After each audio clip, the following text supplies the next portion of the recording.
Estas notas, ¿verdad? Le damos la bienvenida a nuestro invitado de hoy, que viene a tratar un tema muy específico sobre su amada provincia de Jabón, pero que por su conocimiento tenemos que aprovechar su presencia acá.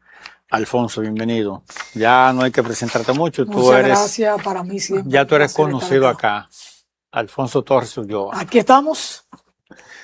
Alfonso, vamos a comenzar estos breves comentarios de atrás para adelante. Tras de cámara había cuando una expresión, ¿verdad que sí?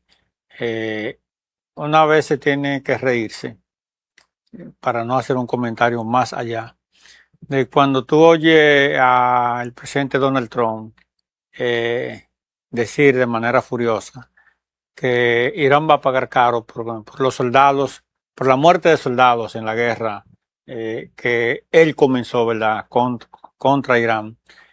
Suman ya 19 soldados estadounidenses muertos en ese conflicto. Pero aparentemente para Trump, la única vida que valen son las de los estadounidenses, no valen la vida de 180 y casi 200 niñas que murieron, ¿verdad? Que sea un bombardeo, un misil Tomahawk que cayó en una escuela estadounidense, según pudo verificar BBC Mundo, que demostró. Y no vale la pena, ¿verdad?, la destrucción de infraestructura y los miles de iraníes que han muerto. Parece ser que para Donald Trump esas vidas no valen. Los ricos y los poderosos son así. No es que las niñas murieron, es que la mataron. No es que el misil... Ellos no estaban en una guerra. No es que el misil cayó, es que lo lanzaron. Lamentablemente, nadie tiene derecho a quitarle la vida a otra persona. Pero la guerra es eso, muerte, destrucción y contaminación, que es el daño quizás más grave, en el que uno no se detiene muchas veces. Uno está sintiendo unos calores aquí en el Caribe y en República Dominicana, y uno no se detiene a pensar hasta dónde esa guerra y todas las bombas que están explotando en el Medio Oriente contribuyen de manera decidida a este calentamiento. Uno no piensa en eso, por eso tiene su consecuencia. Y lo que está ocurriendo allí afecta a todo el planeta. Esas bombas que se explotan allí contaminan, aumentan el calor. Y las niñas que murieron también eran seres humanos. Y no tenían doliente, Donald Trump, no tenían doliente. Nadie debe morir, ni en el Medio Oriente ni en Ucrania. El camino a la solución de los problemas es la diplomacia, es el diálogo. Y los grandes deben respetar a los pequeños. Sin embargo, cuando uno ve, y esto es un sentimiento humano, que los grandes intentan aplastar y agreden a los pequeños, lo normal es que el ser humano se solidarice con el pequeño que ha sido agredido. Es lo normal. Y uno oír y ver a Donald Trump diciendo estas cosas, uno siente una irritación, siente una indignación, y uno dice, pero ¿hasta cuándo? Sí. ¿Y qué cara tiene este tipo? Sí. Y no es que la vida de esos soldados estadounidenses no valgan. Valen mucho. Yo vi una jovencita y soldada que murió. No son muchachos inmigrantes, tú le ves la cara, creo que parecía como oriental, ¿verdad que sí? Hindú, pakistaní por ahí, que se meten al army buscando una mejor vida. Y todo el soldado, toda la persona que se mete, claro, la profesión del soldado conlleva esos riesgos, ¿verdad que sí? Y hay que ser conscientes. Pero tienen hermanos, tienen padres, tienen hijos, tienen nietos, ¿tú entiendes?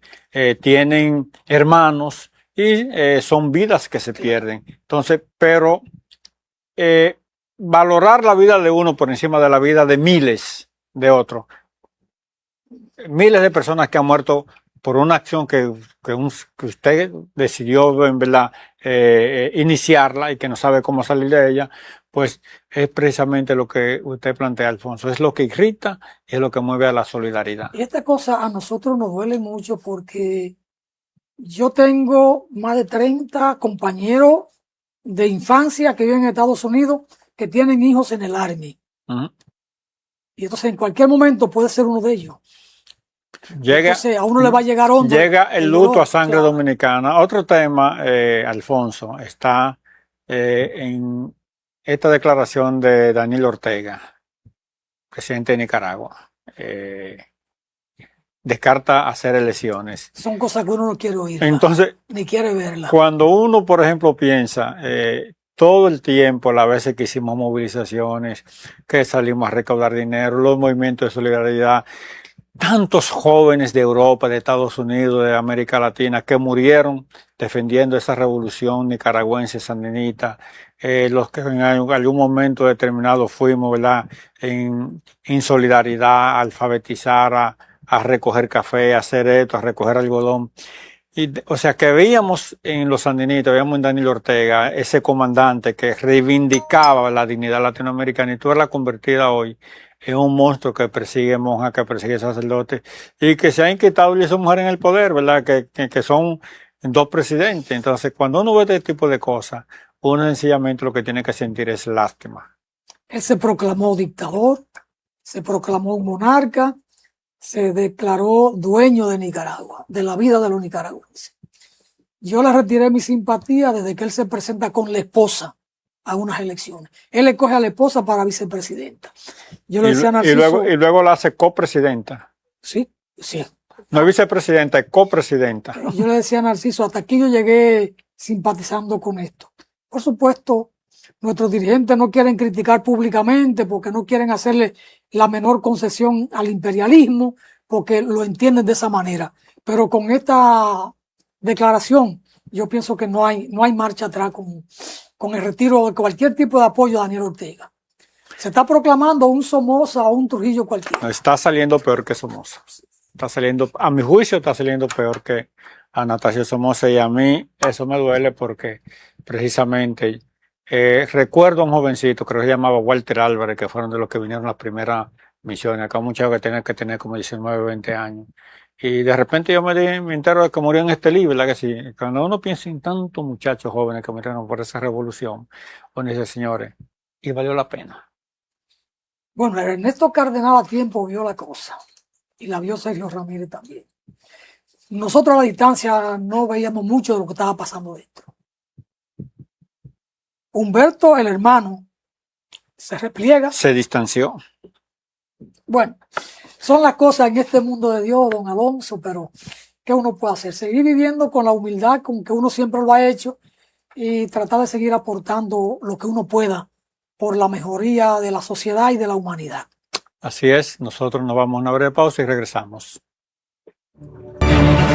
Nuevamente estamos aquí de regreso en Vida y Sociedad, conversando con Alfonso Torres Ulloa. Alfonso, Dajabón,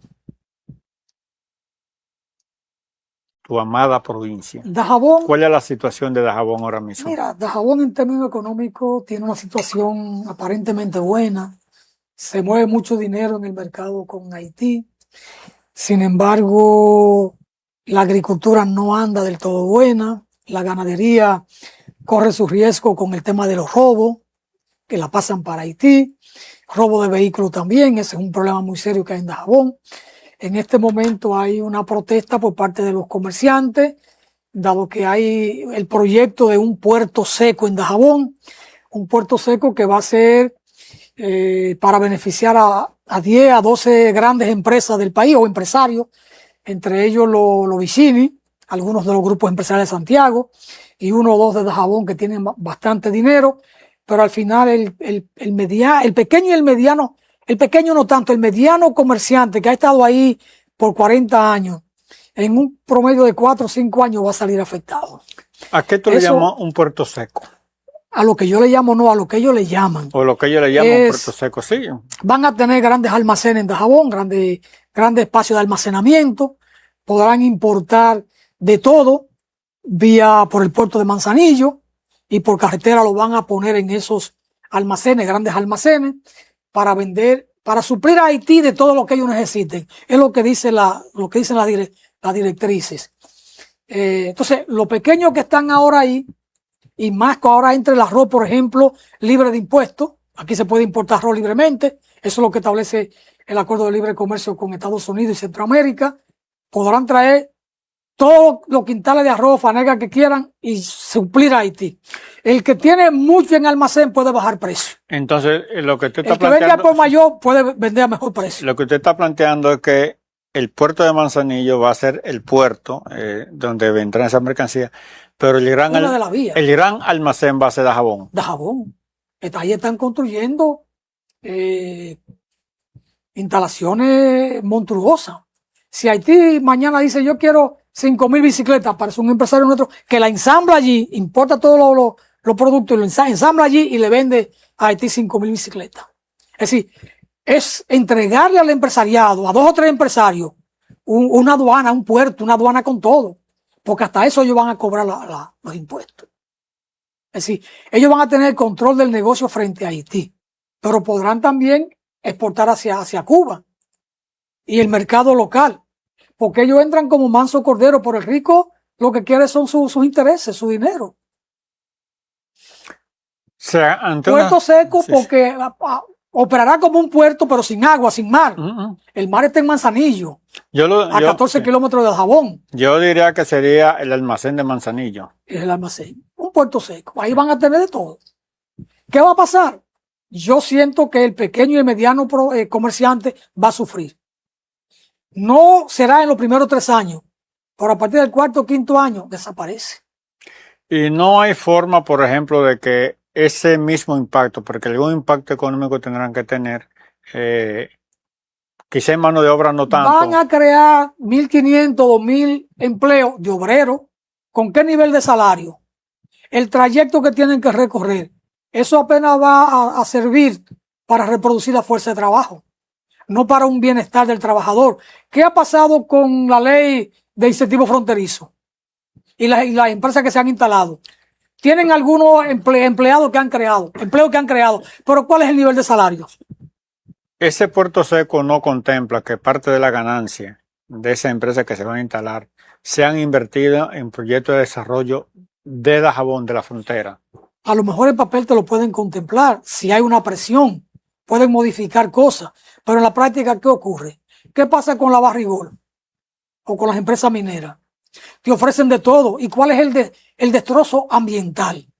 El despojo de la naturaleza, la contaminación. ¿Qué está pasando hoy en Cotuí con la Barrigol? Animales y seres humanos padeciendo de enfermedades de la piel. Todo el cauce en la península de Samaná, cómo se va afectada con los cianuros, que finalmente llegan allá. Pero además, y la montaña, los ríos, las aguas. Es decir, el empresario lo que quiere es dinero. El que viene aquí a buscar oro, no le importa 3 pitos lo que pase con nosotros, los ríos y las montañas. Le interesa sacar el oro de ahí y llevárselo. ¿Qué hacía la Falconbrí? Te exportaban supuestamente ferroníquel y se llevaban el oro, porque cuando tú te acercas allí, va a ver que la misma montaña que da el oro en Cotuí es la misma que estaba el ferroníquel en Bonao. De ahí se llevaban el oro y no lo declaraban. Lo exportaban como ferroníquel. Se llevaban todo y lo procesaban en Canadá. Y no pagaban impuestos por ese oro. Es la misma montaña. Tú te acercas a Piedra Blanca y tú ves la montaña de Cotuí y la de Piedra Blanca, Bonao. El mismo sistema montañoso. Si allí hay oro, aquí hay oro y se lo llevaron todo.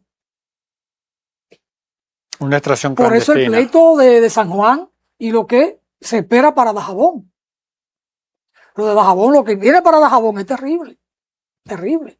¿En qué lugar de Dajabón se están instalando esos grandes almacenes, esos grandes hangares? Las concesiones mineras se llevan toda la montaña. Las concesiones mineras que están dadas allí, aquí está la resolución, la 0336 del 2024. Se va a llevar en Loma de Cabrera y Restauración las secciones de La Ceiba, Hipólito Villini, La Peñita Abajo, El Carrizal, La Posilga y Los Cerezos. En los parajes kilómetro 4, Los Hoyos de Jiménez, Jiménez Abajo, Vara de Vaca, Fondo Grande, Chorro Bonito, La Garrapata, Valle Nuevo, El Corozo, Valle Simón, Neita Abajo, kilómetro 1, Agua Blanca, Baúl, Palo Quemado, Los Cerezos, Agua de Juan, El Alto, Castellar, El Alto de la Paloma, Fondo Grande, Cerro Bajao, se lo lleva todo. Pero además se va a llevar Partido y El Pino, porque esas son también zonas montañosas, ahí hay oro, ahí hay minerales, ahí hay de todo. Y la concesión es para barrerlo todo. El rico no tiene piedad. O sea, tú me estás planteando dos escenarios distintos, ¿verdad?, que afectan a Dajabón. Por un lado, esta concesión minera, y por el otro, la construcción de sus grandes hangares o puertos secos, ¿verdad?, que sí, de almacenamiento. El puerto seco. Sí, de almacenamiento. Entonces son dos decisiones administrativas, dos decisiones del Estado, del gobierno, que afectan directamente a Dajabón. Así es. Y la más grave es esta, porque la del puerto seco va a afectar a comerciantes. ¿A cuánto? A 300, a 400 comerciantes. Pero entonces lleva la vida de Dajabón e impacta en Santiago Rodríguez y va a impactar en Elías Piña y va a impactar en Haití, porque el Artibonito se va y es el principal río que corre por Haití. Esa concesión, El Valle del Artibonito, sin ese río no hay producción. sí, esa concesión minera no es la misma, o no sé si es, ¿cómo que le llaman no es Puerto Escondido, no, eso es en el sur. Restauración. Es restauración. Esa es la restauración. Eso es restauración. La mina de cielo abierto es restauración, que se considera una de las más grandes del mundo. De las más grandes. A Joaquín Balaguer le presentaron el informe en el 67 de la cantidad de oro que había en restauración y debajo del pueblo de restauración. Y cuando Balaguer le vio eso, dijo, engaveten eso. Ahora se vuelve a desengavetar ese proyecto. Eso es viejo. Eso es viejo. 67. Si yo conocí ese proyecto, digo, yo tenía un fajo que tenían que ser como 3,000 páginas sobre el estudio que se hizo, que recuerdo me lo mostró y me facilitó una copia Deli Erasme, que siempre vivía trabajando sobre ese tema, sobre la mina de cielo abierto de restauración. Yo recuerdo que yo fui a restauración a hacer un trabajo para el siglo. Y eso se comunica con Haití. Sí, claro. Eso, ¿verdad? La frontera. Esa hace la frontera y es una mina que une el sistema montañoso. Se conecta con Santiago Rodríguez, con Elías Piña y con Haití, por supuesto. Pero va a desmontar todo. Pero la parte de la mina, la parte esa de la mina de restauración. Te dejo la resolución para que tú la veas al paso y la sigan trabajando, porque lo que está planteado es difícil. La parte de la mina, yo sé que se mete en Haití, porque hicimos fotos, hicimos videos, hicimos una serie de cosas. Pero además los ríos. El río Dajabón queda afectado, impactado. Y el río Artibonito. Pero observa que también en el Parque Nacional Manolo Tavares Justo, que está entre Santiago Rodríguez y Valverde Mao, redujeron el área de influencia, el área protegida, para darle facilidad a la explotación minera ahí. O sea, ese es otro problema que viene ahí. Esta es una resolución del 2024 firmada por Joel Santos Echevarría, ministro de Energía y Minas. Está. Te dejo la resolución. Para la explotación de la mina de oro de restauración. Sí. Ahí se va todo. Sí, y la comunidad, o sea, ¿qué está haciendo? O sea, a nivel de comunidad, ¿qué está haciendo el pueblo de Dajabón? Para mí, lamentablemente, no estamos haciendo todo lo que debemos hacer. Ahora, el mes pasado hicimos una caminata en Dajabón, entregamos a la gobernadora una comunicación dirigida al presidente pidiéndole que frene esto, tal como mandó a frenar en San Juan. Y ahora en octubre tenemos también una marcha en Loma de Cabrera, tenemos ahí la primera feria del libro y a eso le agregamos todo el componente de la resistencia ambiental, porque lo que se viene es grave. Es la vida o la muerte en Dajabón. Y esto es un asunto de todos. Esto no es un asunto solo de los poetas o de los religiosos. Y en este encuentro que hicimos en Dajabón participaron 8 sacerdotes. 8 sacerdotes de la Iglesia Católica. Con Regino y los demás sacerdotes ahí. El padre Guzmán, Roberto Guzmán, que es el párroco. Los sacerdotes que están en Loma de Cabrera fueron 8. Sí, yo sé que el movimiento... Hay un acompañamiento bueno por parte de la Iglesia Católica en este sentido. Yo sé que el movimiento Laudato Si, de la Iglesia, ¿verdad que sí? Está apoyando todo este tipo de movimiento, y ahora mismo la arquidiócesis está creando la pastoral ecológica y medioambiental precisamente como una forma de discutir este tipo de cosas, este tipo de decisiones. Esa encíclica, y apoyarlo desde la iglesia. Sí. Esa encíclica debía estudiarse aquí en todas las escuelas y los colegios, y las emisoras y los medios de comunicación que manejan la iglesia debían diariamente estar hablando de esa encíclica, porque es una encíclica de vida. Y el Papa Francisco puso el dedo en la llaga y se asesoró de la gente que sabía de la materia. Y yo tengo la encíclica, la he estudiado y en el programa hemos hecho mucho esfuerzo con eso, pero por lo menos los domingos, en las misas de los domingos, los sacerdotes debían abordar el tema con la feligresía ahí, para crear una conciencia ciudadana a nivel nacional. Sí, ese tema precisamente es lo que busca la pastoral de medio ambiente, ecología y medio ambiente, que se está ahora mismo desarrollando un diplomado a través de la Universidad Católica para formar, ¿verdad que sí? Y dar este tipo de acompañamiento. Es una preocupación de la Iglesia, la misma encíclica de León XIV toca el tema ecológico, ¿verdad? Ya viendo el ecosistema digital como un problema medioambiental también. Mira, a propósito del tema, y que tenemos hoy la publicación, Jacinto me está escribiendo ahí, que habla del libro. Hoy nosotros vamos a presentar este libro, Río Dajabón, con el mapa, el primer mapa de la isla, que se publicó en el año 1516. En este mapa aparece el nombre de Río Dajabón. Y este libro tiene un estudio, un prólogo, que es un estudio ambiental de la zona de restauración, escrito por Andrés Peralta. Y tiene una introducción nuestra, es un trabajo que nosotros coordinamos esta antología, explicando todo el origen del nombre del río Dajabón. Y aquí tengo, le saqué copia ahora, a una página del libro de Antonio Sánchez Valverde. Oye esto, lo que está pasando en la República Dominicana. En este libro dice lo siguiente: lo mismo sucede por la parte del norte con los distritos de Santiago y La Vega, en que fuera del Gran Yaque hay tantos ríos caudalosos como son Camú, Mao, Guayubín, Dajabón. Ríos caudalosos que eran navegables. ¿De qué año Sánchez Valverde? ¿Cuándo escribe? 1773 publicó el libro. En 1773. Sí, estos ríos eran navegables.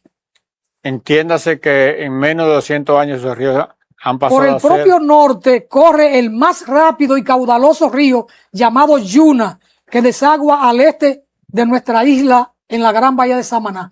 Todos estos ríos eran navegables. Cuando de aquí, en los tiempos de la colonia, iban para Santiago, para el Cibao, que se iban por Cotuí, Yamasá, Cotuí, La Vega, Bonao, La Vega. En Bonao tenían que durar 2 y 3 días esperando que el Yuna bajara, porque en mula no podían cruzarlo. Y estos ríos, tú ves el Yuna hoy y es una cañada, deforestado, y es una agüita que está por ahí. Además, siguen sacando arena del Yuna. El río Dajabón, en el 37 decía Freddy Pertol Castillo que se pasaba a pie. Pero todavía en el 37, en Dajabón, ahí a orilla del pueblo, buscaban oro las mujeres, lavaban oro con batea. Pero de Dajabón se sacaba la producción de cacao, de café y de cuero de ganado que se exportaba por el río Dajabón, iba a Manzanillo. El río Dajabón era navegable. Y hoy aquello es un simple caudal. La última vez que fui a Loma de Cabrera, hace como 12 años, ahí en lo que es el Salto, yo miré los gusanos a la orilla del río, porque agua encharcada a la orilla del río. Cuando trae creciente, que llueve mucho, limpia el río. Pero mira lo que estamos viendo hoy, el río Guajabo ya no tiene una gota de agua. Y eso pasa con el río Inaje. Hoy en Dajabón hay una crisis de agua. Uno se reía cuando el alcalde de Dajabón quiso poner un parque acuático dentro de un parque de Dajabón. Pero ¿con qué agua iba a mover eso? Iba a funcionar ese parque acuático. Uno se reía, en Dajabón no hay agua. Y si explotan esta montaña, la vida en Dajabón se acaba.